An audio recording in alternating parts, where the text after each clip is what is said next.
ಎಲ್ಲರಿಗೂ ನಮಸ್ಕಾರ. ಇದು ಸುದ್ದಿ ವಿಶ್ಲೇಷಣೆ. ನಾನು ಶಶಿಧರ್ ಭಟ್.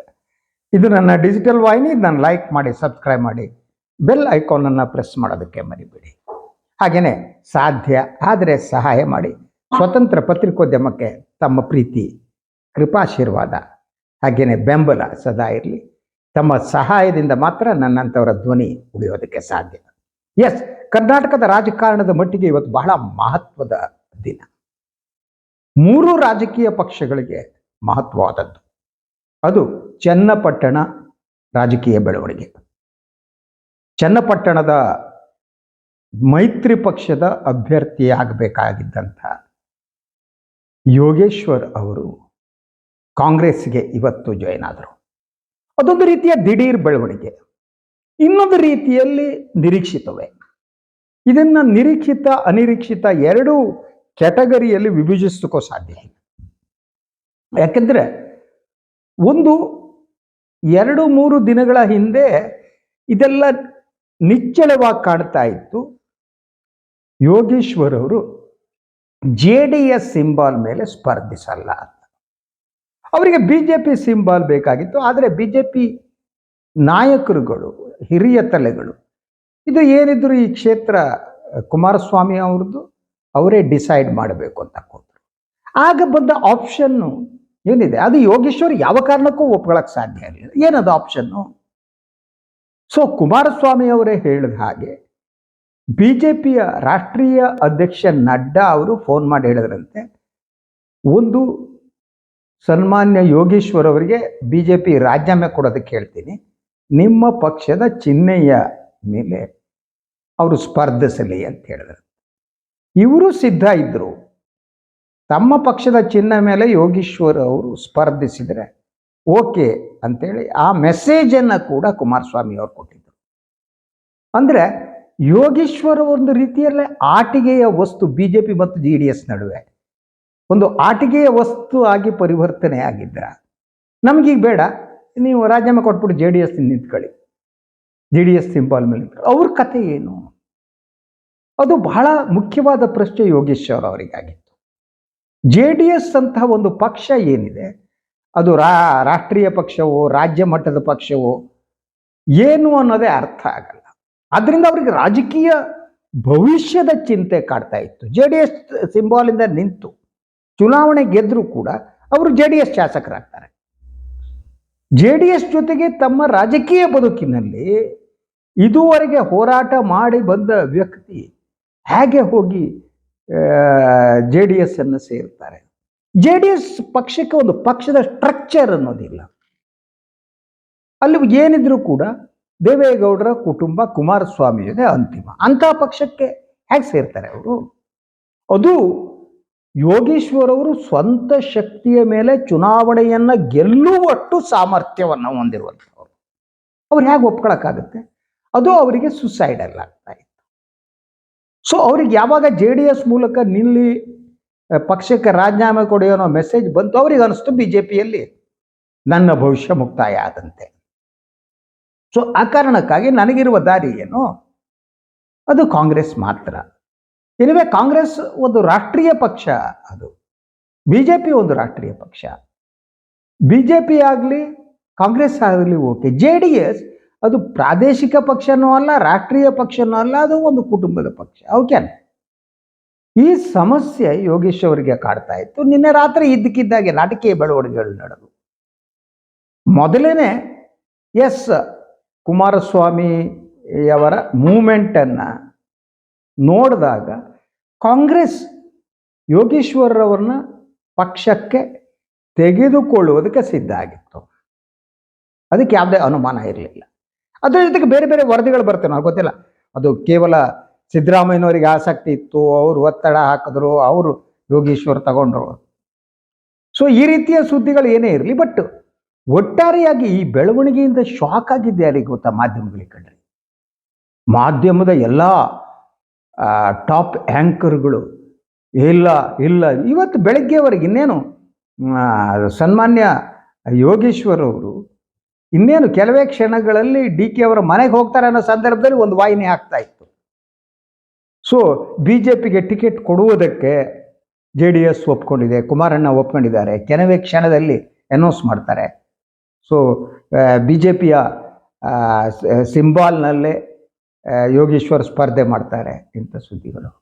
ಅದ್ರ ಜೊತೆಗೆ ಇನ್ನೊಂದು ಚಾನಲ್ ಅವರಿಗೆ SP ಸಮಾಜವಾದಿ ಪಾರ್ಟಿ ಏನಿದೆ ಅದರಿಂದ ನಿಲ್ತಾರೆ. ಈ ರೀತಿಯ ಸುದ್ದಿಗಳನ್ನ ಆಗ್ತಾ ಇದ್ದು. ಆದರೆ ಯಾವಾಗ DK ಶಿವಕುಮಾರ್ ಅವರ ಮನೆಯಲ್ಲಿ ಯೋಗೇಶ್ವರ್ ಕಾಣಿಸ್ಕೊಂಡ್ರು ಆವಾಗ ಎಲ್ಲ ಸ್ಪಷ್ಟ ಆಗಿತ್ತು, ಅವ್ರು ಗೋಯಿಂಗ್ ಟು ಜಾಯಿನ್ ಕಾಂಗ್ರೆಸ್ ಅಂತ. ಇದನ್ನ ಸಹಿಸಿಕೊಳ್ಳುವುದಕ್ಕೆ ಬಹಳಷ್ಟು ವಾಹಿನಿಗಳಿಗೆ ಕಷ್ಟ ಆಗಿತ್ತು. ಬಹುತೇಕ ಸೀನಿಯರ್ ಆ್ಯಂಕರ್ಗಳು ಎಲ್ಲ ಯೋಗೇಶ್ವರ್ ಅವರು ಮಿತ್ರ ಪಕ್ಷಗಳ ಅಭ್ಯರ್ಥಿಯಾಗಿ NDA ಅಭ್ಯರ್ಥಿಯಾಗಿ ಸ್ಪರ್ಧಿಸಬೇಕು ಅಂತ ಮಾನಸಿಕವಾಗಿ ಅವರು ಒತ್ತಡವನ್ನು ಹೇರ್ತಾರೆ. ಸಿದ್ಧರಾಗ್ಬಿಟ್ಟಿದ್ರು ಅವ್ರ ಸುದ್ದಿಗಳೆಲ್ಲ ಹಾಗೆ ಇರ್ತಾ ಇತ್ತು. ಸೊ ಎನಿವೇ ಇದು ಬಗೆಹರಿಯುತ್ತೆ. ಎನಿವೇ BJP ಮತ್ತು JDS ಜೊತೆಯಾಗಿ ಚನ್ನಪಟ್ಟಣ ಚುನಾವಣೆಯನ್ನು ಎದುರಿಸ್ತಾರೆ, ಈ ರೀತಿ ಹೇಳ್ತಾ ಇತ್ತು. ಆದರೆ ಇದು ಎಲ್ಲ ವ್ಯತಿರಿಕ್ತವಾದ ಬೆಳವಣಿಗೆ ಆಗೋದು. ಇದನ್ನು ಮಾಧ್ಯಮಗಳಿಗೆ ಸಹಿಸೋಕ್ಕೆ ಆಗಿಲ್ಲ. ಬಹುತೇಕ ಗೋಧಿ ಮಾಧ್ಯಮಗಳಿಗೆ ಅವರು ಕಾಂಗ್ರೆಸ್ಸಿಗೆ ಹೋಗೋದು, ಕಾಂಗ್ರೆಸ್ ಏನೋ ಅವ್ರು ಗೆಲ್ಲುವ ಚಾನ್ಸ್ ಇರೋದನ್ನು ಸಹಿಸ್ಕೊಳಕ್ಕಾಗ್ತಿರಲಿಲ್ಲ ಅವ್ರಿಗೆ, ಗೋಧಿ ಮೀಡಿಯಾದವ್ರಿಗೆ. ಸೊ ಅವ್ರು ಎಲ್ಲ ಕೂಡ ಬೇರೆ ಬೇರೆ ರೀತಿ ಮಾತಾಡಿದ್ರು. ಬಟ್ ಕೈ ಮೀರಿ ಹೋಗಿತ್ತು. ಯೋಗೇಶ್ವರ್ ತಮ್ಮ ರಾಜಕೀಯ ಬದುಕನ್ನು, ಭವಿಷ್ಯವನ್ನು ರೂಪಿಸಿಕೊಳ್ಳುವುದಕ್ಕಾಗಿ ಇನ್ನೊಂದು ಹೆಜ್ಜೆ ಇಟ್ಟಿದ್ರು. ಅವ್ರಿಗೆ ಬೇರೆ ದಾರಿ ಇರಲಿಲ್ಲ. ಅವ್ರಿಗೆ BJP ಬಿಡಬೇಕು ಅಂತಲೂ ಇರಲಿಲ್ಲ. BJP ರಾಜಕಾರಣದಲ್ಲಿ ಅವರು ಪಳಗಿದವರು ಸುಮಾರು 15 ವರ್ಷದಿಂದ. ಸೊ ಅವರು BJPಯಲ್ಲಿ ಇರಬೇಕು ಅಂದರೆ BJP ಅವರಿಗೆ ಕೊಡಬೇಕಾದ ಗೌರವ ಕೊಟ್ಟಿಲ್ಲ. ನಾನು ಅದಕ್ಕೆ ನಿನ್ನೆ ನಾನೊಂದು ವಿಶ್ಲೇಷಣೆ ಮಾಡಿದ್ದೆ. BJPಯ ಆತ್ಮಹತ್ಯೆ ಇದು ಅಂತ, ಆತ್ಮಹತ್ಯೆಯ ರಾಜಕಾರಣ ಅಂತ.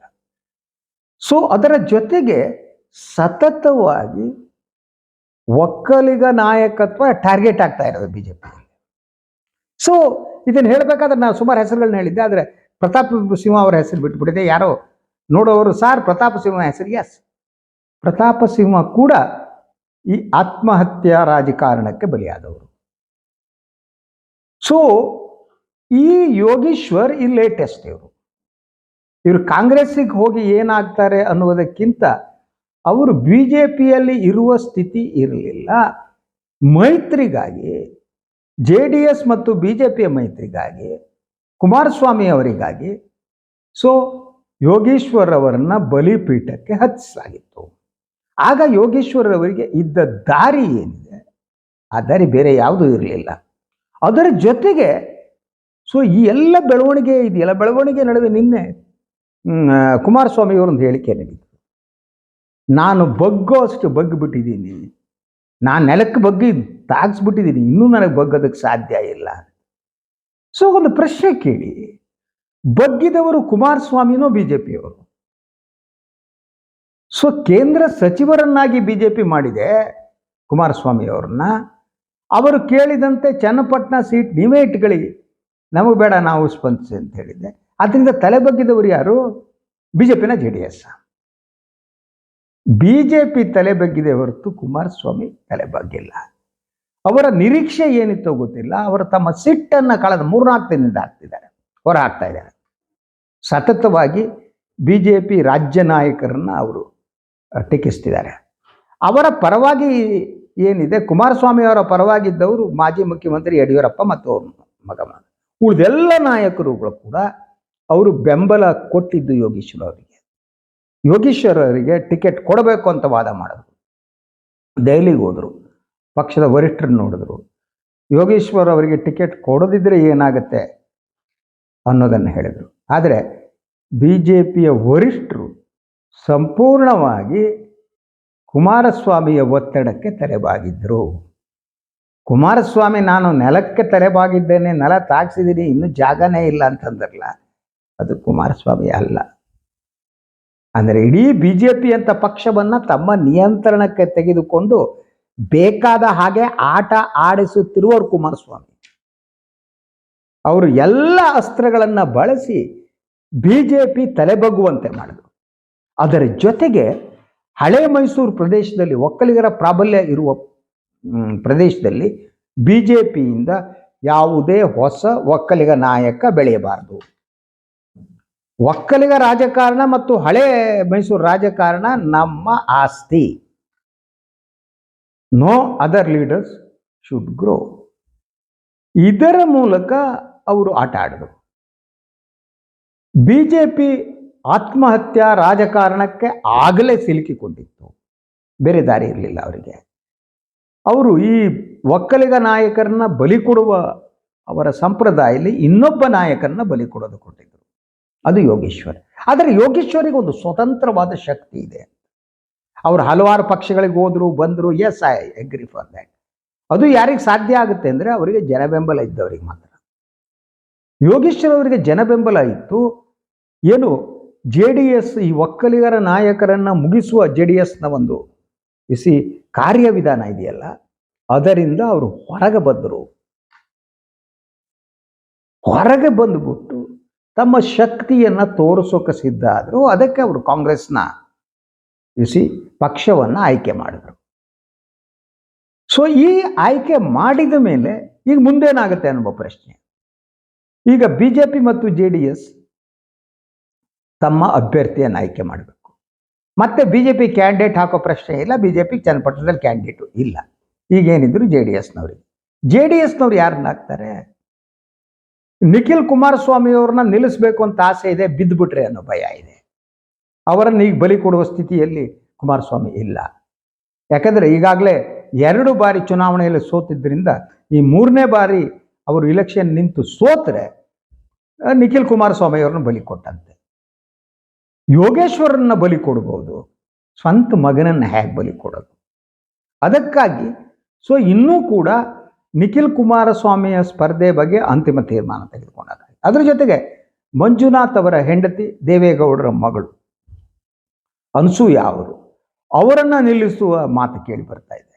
ಬೆಳಗ್ಗೆ ನಿನ್ನೆ ಎಲ್ಲ ಅನಿತಕ್ಕನ್ನು ನಿಲ್ಲಿಸುವ ಮಾತು ಕೇಳಿ ಬರ್ತಾ ಇದೆ. ಅಂದರೆ ಈಗ ದೇವೇಗೌಡರ ಕುಟುಂಬದ ಒಬ್ಬ ವ್ಯಕ್ತಿಯನ್ನು ನಿಲ್ಲಿಸುವುದಕ್ಕೆ ಅಖಾಡ ಸಿದ್ಧ ಆಗಿದೆ. ಆದರೆ ಆ ಫೈಟ್ ಮಾಡುವಂಥ ಹುಮ್ಮಸ್ಸು ಶಕ್ತಿ ಇರಬೇಕು. ಭಯ ಇದ್ದರೆ ನೀವು ಫೈಟ್ ಮಾಡೋಕ್ಕಾಗಲ್ಲ.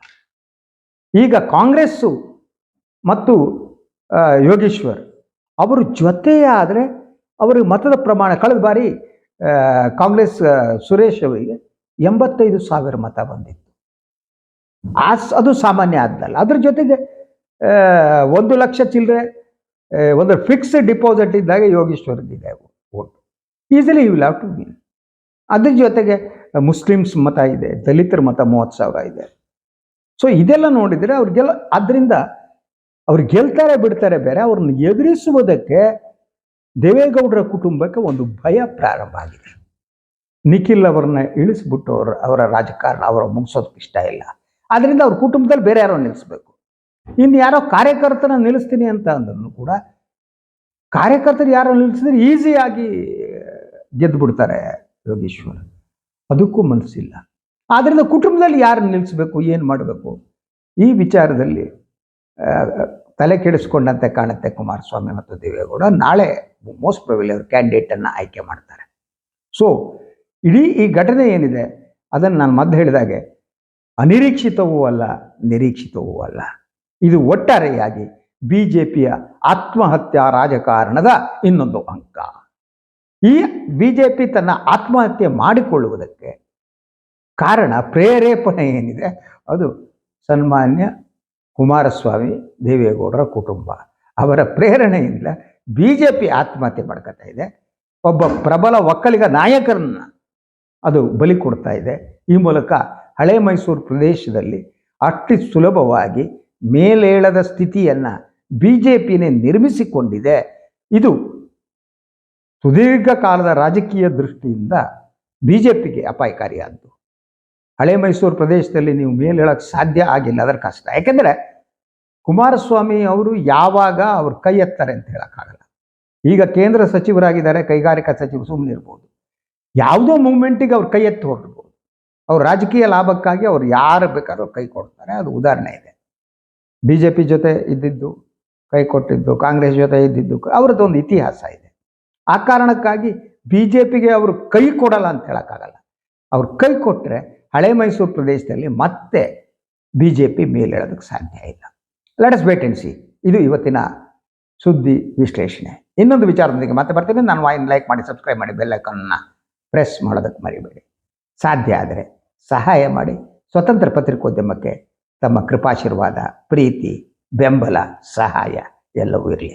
ಎಲ್ಲರಿಗೂ ಶುಭರಾತ್ರಿ. ನಮಸ್ಕಾರ.